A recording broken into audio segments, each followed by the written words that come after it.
Hey guys, Chainsaw Matt here. Welcome to the channel. We're going to take a look at a BR-600 today. I've got the engine pulled off of it. Everything's pulled apart. It looks like something's coming through the engine pan, but I'm not sure what that is yet. We're going to take a look at it real quick. Be sure to subscribe. Give me a thumbs up if you like the video. Alright, so the engine's apart, or the engine's off of the blower itself. Got a couple of holes here. We're going to take it apart and see what's up. Going to take the flywheel off first.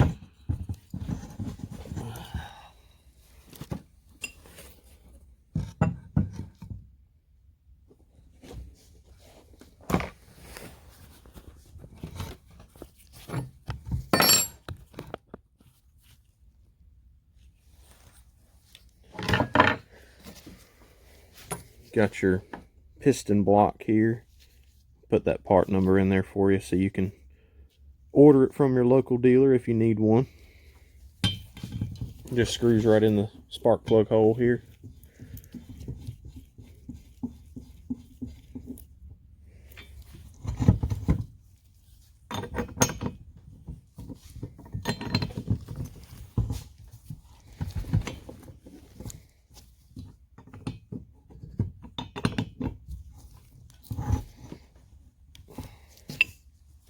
Little leverage never hurt either.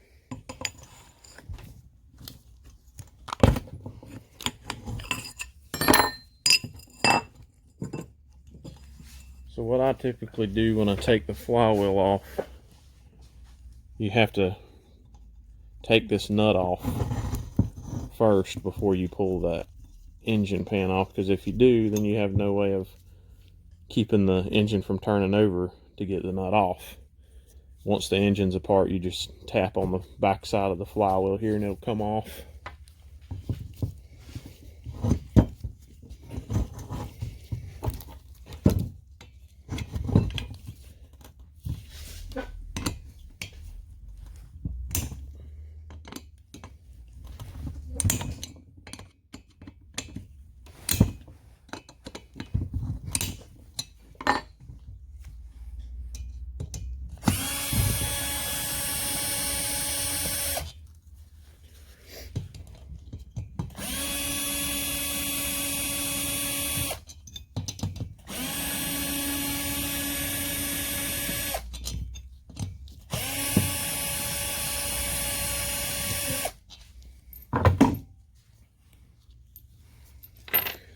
This particular unit was purchased in June of 2020, so it's not that old.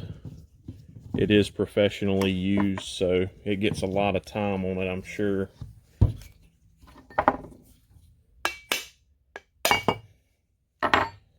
Alright, so first thing I see here is the circlip for the wrist pin is in the engine pan. I don't know if you can see that or not.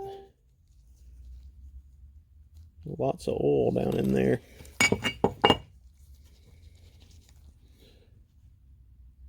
That's not supposed to be out of place.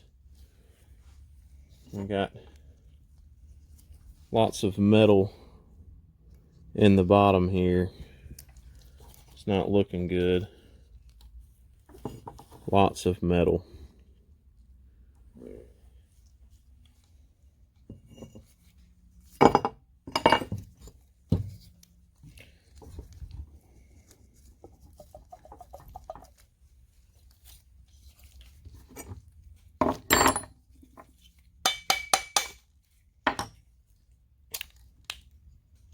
Oh yeah,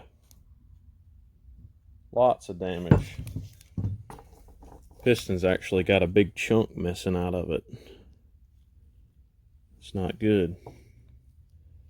One big difference on these new 600 engines compared to the older ones is that they've put these little grooves under the wrist pin that actually directs oil to get that wrist pin lubed up.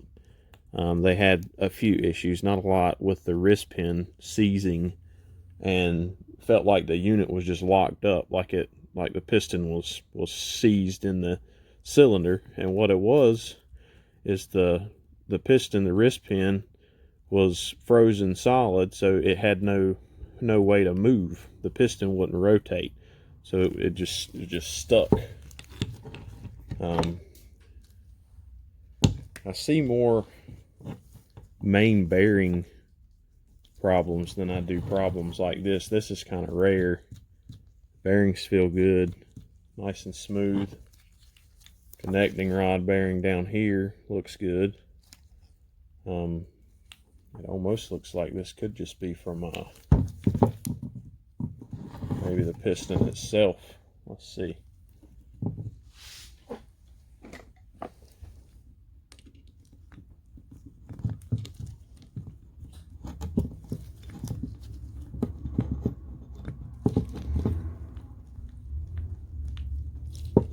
Stuck in there pretty good. Let's see if we can knock it out real quick.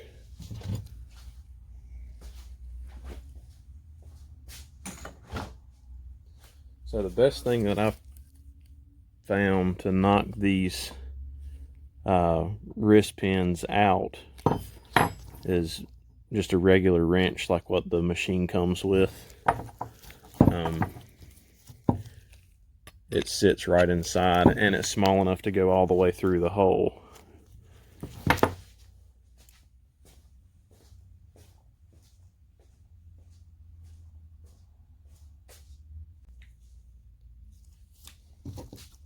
Sonny, would you mind taking a message and I'll call her back? Okay. So it looks like what actually happened, now this is just my opinion, I don't know for sure, I'm probably going to have to send some pictures to Stihl.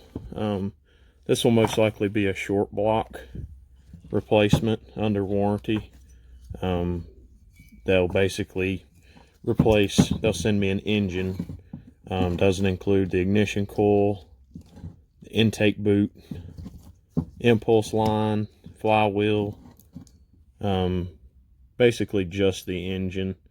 It's pretty common replacement actually when we do see the once in 100 failures, or should I say once in 1,000 most of the time. 600s are very reliable. That's probably one of my favorite backpack blowers actually. Not as good a power as the new 800, but it's excellent blower for the money. It doesn't look like I'm going to be able to get this out of there without doing a lot of prying. Let's see if I can get it.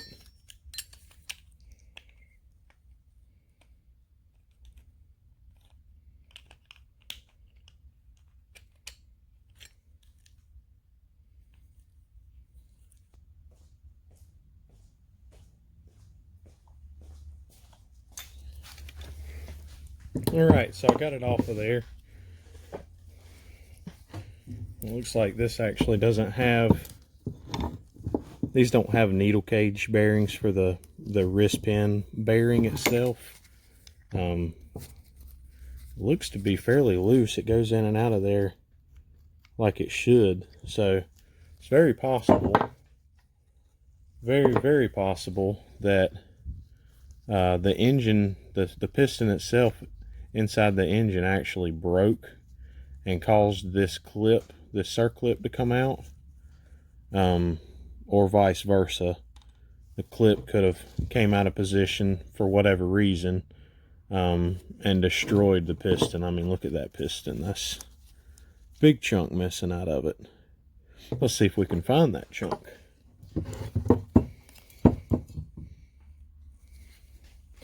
So we're going to take our timing gear cover off here, see what we hold behind.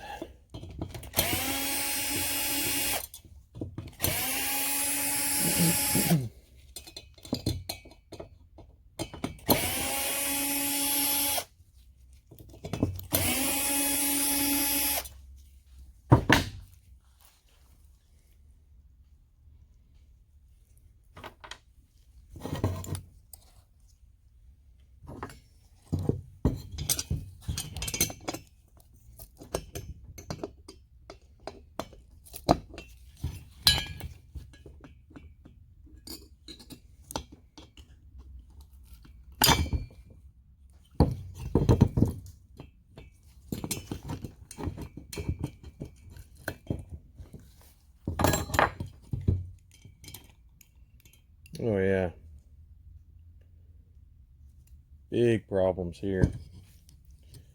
Never seen this either. This timing gear is completely broken. Never seen anything like that before. Chunks.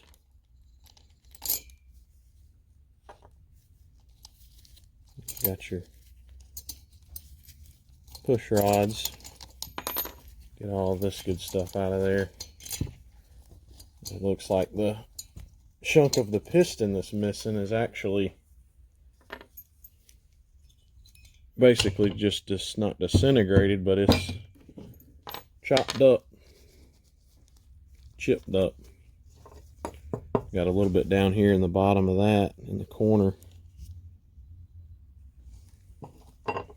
And there is aluminum everywhere.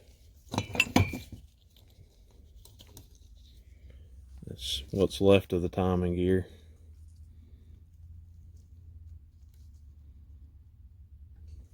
The piston itself is dirty. It's got lots of nasty black oil on there, but for the most part, the machine marks are still there. That side looks even better. That's the looks to be the intake side. Yeah, I do. Thank you. Looks pretty good, other than the piece missing.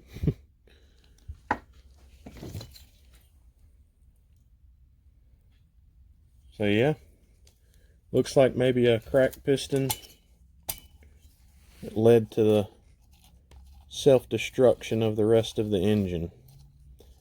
Main bearings look good. Everything else looks good. I'm assuming that piston, look at all that chunkage. That's all piston right there. Every bit of that's piston. Destroyed.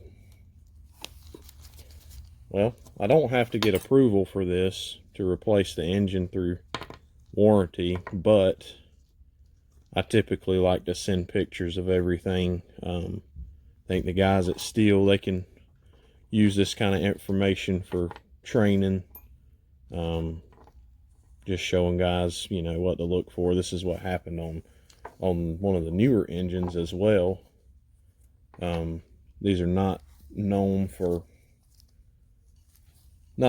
having failures like this at all, but it happens. It happens. We all can't make a score of 100. And that's the little cutout I was telling you about earlier. Little oil port to get that wrist pin lubricated. It looks like the wrist pin itself is stuck in the piston pretty good, so that could have been the cause there. Doesn't look like it had a lot of heat on the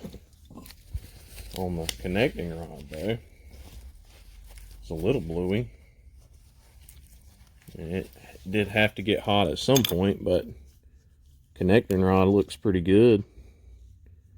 I've seen them turn purple, blue, purple, bad before, but that's pretty good. It looks like I picked up my pins here. The magnet. Typically these flywheels, if you ever need to remove one, this particular one is not the easiest to remove with the engine installed, but it can be done. They make a tool, looks like a coupling nut that screws onto here. You screw it all the way down to the bottom and you tap it with a hammer and it loosens the flywheel. The way I typically remove it, if it needs to be removed while it's off the engine, is you just tap on the back of this pretty lightly and it comes right off.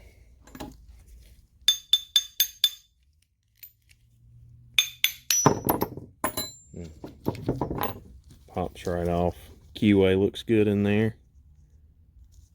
No damage to the flywheel, of course. Another thing I look for on these engines before I pull them apart is, with the flywheel installed, you can pretty easily take the starter cover off, there's 3 screws on the starter cover. If you remove those 3 screws and pull this cover off, that's the easiest way to check the engine.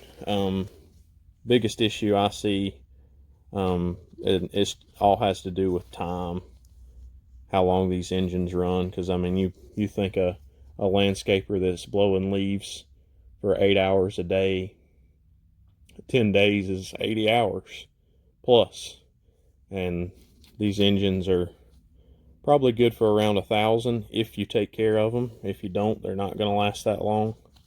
Run good 2-cycle HP Ultra.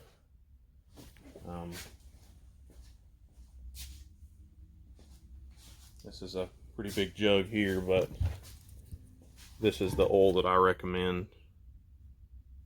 That bottle makes 50 gallons of mix, but HP Ultra, full synthetic. Definitely recommend this in 4-mix engines just because of carbon buildup.